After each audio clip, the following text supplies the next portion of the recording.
यदि हार की संभावना ना हो तो जीत का कोई अर्थ ही नहीं है। नमस्कार, सलाम, सत श्री अकाल।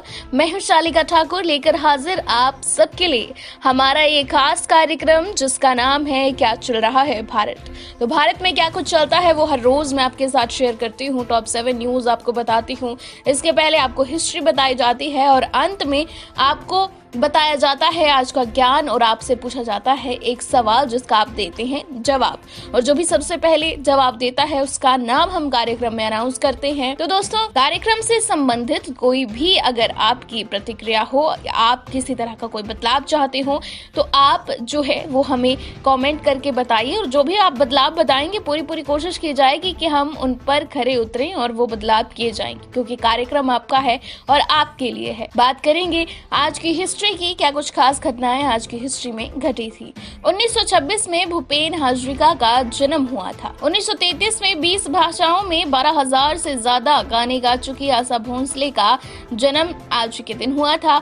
आज के दिन 1943 में द्वितीय विश्व युद्ध के दौरान इटली ने मित्र सेना के साथ एक बिना शर्त युद्ध विराम संधि पर दस्तखत किया था, जिसकी घोषणा जनरल आइजनहावर ने की थी। 1966 में लोगों को पढ़ाई के प्रति जागरूक करने के लिए यूनेस्को ने साक्षरता दिवस मनाने की शुरुआत की थी। तो ये थी इतिहास की बातें जो मैंने आपको बताई। अब बात करेंगे आज की बड़ी खबरों की और नजर डालेंगे क्या कुछ आज की बड़ी खबरें हैं वो आपको बताएंगे। तो दोस्तों, भारत में है भारत बंद। किसान जो हैं वो लगातार कृषि कानूनों के खिलाफ अपना आक्रोश जाहिर कर रहे हैं, अपना रोष जाहिर कर रहे हैं, और इसी बीच आज यानी कि 8 दिसंबर को भारत भर में भारत बंद का ऐलान किसानों ने किया था। तो 11 बजे से शुरू हो रहा था यह भारत बंद, लेकिन 8 बजे जो है वो इसकी झलक जो थी कहीं ना कहीं देखने शुरू हो गई थी। और इस भारत बंद में बंगाल, महाराष्ट्र की ट्रेनें रोकी गई, यूपी बिहार में भी सख्ती जो थी वो हो गई थी। तो आपको बता दूं कि किसानों ने सुबह 11 बजे से दोपहर 3 बजे तक यानी 4 घंटे की सांकेतिक बंद बुलाया था, लेकिन इसका असर जो है वो सुबह से ही हमें देखने को मिल रहा है। तमाम राजनीतिक दलों ने सुबह 8 बजे ही इस बंद के तहत विरोध प्रदर्शन शुरू कर दिया। बंद को देश के सभी विपक्षी दलों का समर्थन मिल रहा है। इसी के साथ साथ जो किसान यूनियन है उनका भी भरपूर समर्थन इस बंद को मिल रहा है। हालांकि जो ट्रेड यूनियंस हैं और ट्रांसपोर्ट यूनियंस हैं उन्होंने इस बंद में जो है वो शामिल होने से इनकार कर दिया था। और इसी के साथ मैं लगातार आपको कई दिनों से इस बारे में बता रही हूँ कि किसानों की लगातार यही मांग है कि सरकार जो कानून लेकर आई है उससे वापस लिया जाए। वहीं बंद के अंतर्गत पश्चिमी बंगाल, महाराष्ट्र और ओडिशा में ट्रेनों को रोका गया। इसके कारण कई जगहों पर आवाजाही प्रभावित हुई है। दूसरी ओर किसान यूनियन के नेता राकेश टिकैत का कहना है कि हमारा बंद शांतिपूर्ण होगा। यदि इसमें कोई 2-3 घंटे तक फंसा रह जाता है तो उसके लिए पानी और फल उपलब्ध कराए जाएंगे। तो क्या कुछ रहता है बंद का असर, वो तो अभी देखना होगा कि देश भर से इस बंद को लेकर अलग अलग प्रतिक्रियाएं जो हैं वो देखने को सामने मिल रही हैं। इसी के साथ रुक करेंगे अगली खबर का जो भी भारत बंद से ही जुड़ी हुई है, लेकिन एयर इंडिया का एक अहम ऐलान है जो एयर इंडिया के द्वारा किया गया है। अगर आज भारत बंद के दौरान एयरपोर्ट पहुंचने में अगर देरी हो जाती है किसी यात्री को तो उसे विशेष छूट मिलेगी, और क्या कुछ है ये छूट वो मैं आपको बताती हूँ। तो भारत बंद को देखते हुए एयर इंडिया ने अपने यात्रियों को एक दिन की राहत देने का फैसला किया है। एयरलाइन ने इस संबंध में ट्वीट कर कहा है कि 8 दिसंबर को संभावित बाधा की वजह से अगर यात्री समय पर हवाई अड्डा नहीं पहुंच पाते हैं तो जिस व्यक्ति का भारत के किसी एयरपोर्ट से 8 दिसंबर को यात्रा का कंफर्म टिकट है उसका नो शो चार्ज माफ किया जाएगा और एक बार तारीख में बदलाव की छूट दी जाएगी। इसके अलावा एयर इंडिया ने यात्रियों से राष्ट्रव्यापी हड़ताल को देखते हुए पर्याप्त समय लेकर हवाई अड्डे के लिए निकलने का भी आग्रह किया है। एयरलाइन ने कहा है कि 8 दिसंबर 2020 को संभावित बाधा को देखते हुए सार्वजनिक परिवहन प्रभावित हो सकता है। यात्रियों से आग्रह है कि पर्याप्त समय लेकर हवाई अड्डा के लिए निकलें। यदि इस भारत बंद के दौरान कोई यात्री फंस जाता है तो उसके लिए एयर इंडिया की तरफ से अहम छूट दी जाएगी।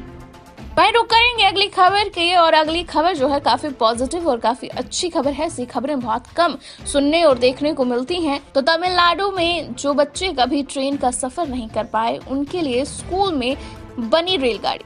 तमिलनाडु के पट्टुकोट्टई जिले में एक सरकारी स्कूल में गरीब बच्चों के लिए प्रयास किए जा रहे हैं।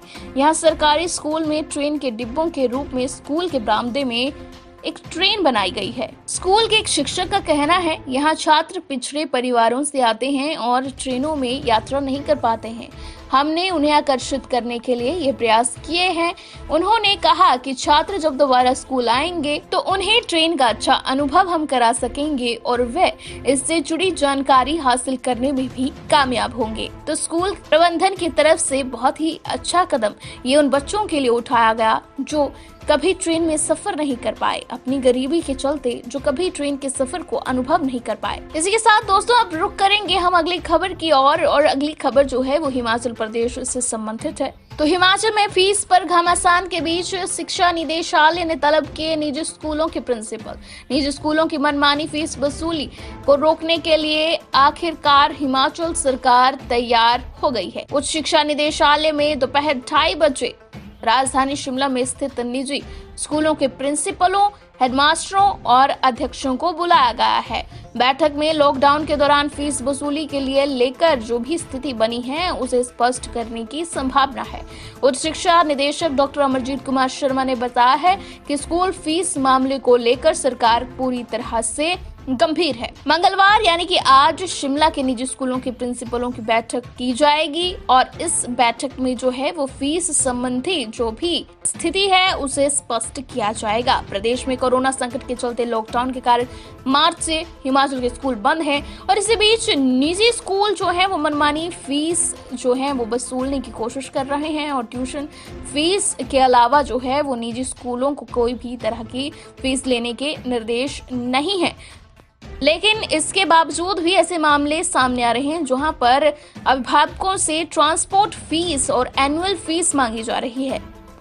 इसी के चलते आज ये मीटिंग जो है वो शिक्षा निदेशालय की तरफ से निजी स्कूलों के प्रिंसिपल के साथ की जाएगी ताकि इस पूरी स्थिति को जो है स्पष्ट रूप दिया जा सके। वही बात करेंगे अगली खबर की और हिमाचल के नगर निगम मंडी से संबंधित ये खबर है और खबर सुनकर आप सुन हो जाएंगे क्योंकि इस तरह की लापरवाही जो है वो सामने आई है वो सच में बहुत ही ज्यादा हैरान करने वाली है। हिमाचल प्रदेश के नगर निगम मंडी के चुनाव से पहले तैयार की जा रही मतदाता सूचियों में भारी गड़बड़ी सामने आई है। पुरानी मंडी वार्ड 2 की मतदाता सूची में 87 ऐसे लोगों के नाम शामिल कर दिए गए हैं जिन्हें मरे हुए वर्षों बीत चुके हैं। वार्ड में मरने वाले लोगों की सूचना संबंधित परिवार पार्षद को देता है। मृतकों का नाम हटाना नगर परिषद का काम है, लेकिन सूची सामने आने से साफ है कि करीब 1 दशक से नगर परिषद ने मरने वालों के नाम ही नहीं काटे हैं। अभी तक वार्ड 2 की सूची में ही खामियां निकली हैं। शेष 14 वार्डों की मतदाता सूचियों को जांचा जाए तो इसमें भी कई इस तरह के मामले सामने आ सकते हैं। वाह भाई वाह, ऐसी लापरवाही तो यही जाहिर करती है कि अपना काम जो है मंडी नगर परिषद जो है सही ढंग से नहीं कर रही है, तभी इतनी बड़ी भूल हो सकती है। अब बात करेंगे एंटरटेनमेंट की दुनिया की और क्या कुछ चल रहा है एंटरटेनमेंट की दुनिया में वो आपको बताएंगे। तो आलिया भट्ट ने शुरू कर दी है अपनी अपकमिंग मूवी RRR की शूटिंग। सेट पर पहुंची आलिया भट्ट। साल 2021 में जिन फिल्मों का बेसब्री से इंतजार रहेगा उनमें से SS राजामौली की RRR भी शामिल है। RRR का पूरा मतलब क्या है वो मैं आपको बता दूं। रुद्रम रणम रुधिरम ये फिल्म का नाम है जिसमें जो है अजय देवगन और आलिया भट्ट जो है शामिल हैं।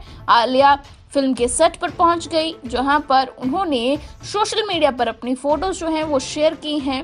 SS राजामौली ने आलिया के साथ फोटो शेयर करके लिखा है, हमारी प्रिय सीता, RRR के सेट पर गर्मजोशी से स्वागत है बेहद काबिल और खूबसूरत आलिया भट्ट। तो रुद्रम रणम रुधिरम जिसमें जूनियर NTR और रामचरण मुख्य किरदारों में हैं। आलिया का यह तेलुगु डेब्यू है।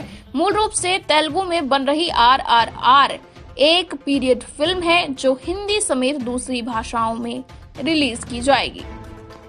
अब रुक करेंगे खेल जगत का। तो ऑस्ट्रेलिया के खिलाफ आखिरी T20 मुकाबला आज। तो विराट सेना मंगलवार यानी कि आज मेजबान ऑस्ट्रेलिया का सफाया करने के इरादे से मैदान पर उतरेगी। भारतीय टीम पहले से ही 2 T20 जीतकर सीरीज पर कब्जा कर चुकी है। टीम अब तीसरा व अंतिम मुकाबला जीतकर क्लीन स्वीप के साथ सीमित ओवरों की सीरीज का खात्मा करना चाहेगी। टेस्ट सीरीज से पहले 3-0 से जीत भारत के लिए टॉनिक का काम करेगी। कप्तान विराट कोहली और शानदार फॉर्म में चल रहे हार्दिक पांड्या को 2016 की याद आ गई होगी, जब वनडे सीरीज हारने के बाद भारत ने T20 में शानदार वापसी करते हुए ऑस्ट्रेलिया को 3-0 से मात दी थी। पहले 2 वनडे हारने के बाद भारत ने कैनबरा में तीसरा वनडे जीतकर लय हासिल की थी।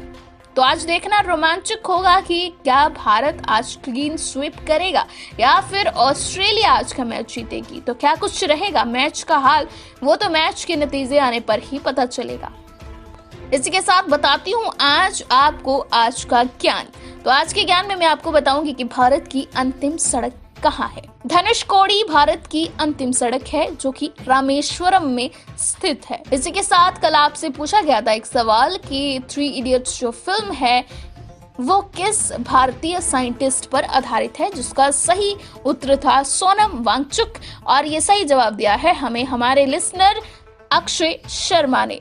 इसी के साथ आज का सवाल आप लोगों के लिए, स्वतंत्र भारत के पहले कानून मंत्री कौन थे? तो क्या है सही जवाब, दीजिए हमें कमेंट बॉक्स में आपका सही जवाब और बन जाइए हमारे first answer winner.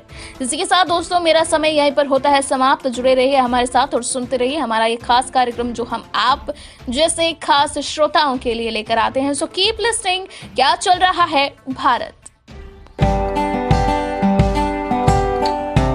Shri Balaji multi speciality hospital Kangra, जहां आपको एक ही छत के नीचे मिले बेहतरीन चिकित्सा सुविधाएं, cardiology, laparoscopic, general surgery, neuro surgery, orthopaedics, paediatric, radio diagnosis, urology, gastroenterology, ophthalmology, pathology, medicine, anaesthesia और डेंटल जैसी अत्याधुनिक और बेहतरीन चिकित्सा सुविधाएं, 24 घंटे इमरजेंसी सुविधा, 9 बेड के साथ critical care unit, cardiac monitor और डिफिब्रिलेटर्स, सेंट्रल ऑक्सीजन लाइन और वेंटिलेटर सुविधा। हिमाचल प्रदेश के सबसे बड़े निजी स्वास्थ्य सेवा प्रदाताओं में से एक Shri Balaji multi speciality hospital Kangra राष्ट्रीय स्वास्थ्य बीमा योजना के साथ सूचीबद्ध Shri Balaji multi speciality hospital Kangra BPL परिवारों के लिए अस्पताल में कैशलेस भर्ती होने के साथ ही ECH की भी सुविधा। हमारा पता Shri Balaji multi speciality hospital, Balaji Vihar, Ujjain, Kangra. संपर्क करें 9218411108 पर। Shri Balaji multi speciality hospital Kangra.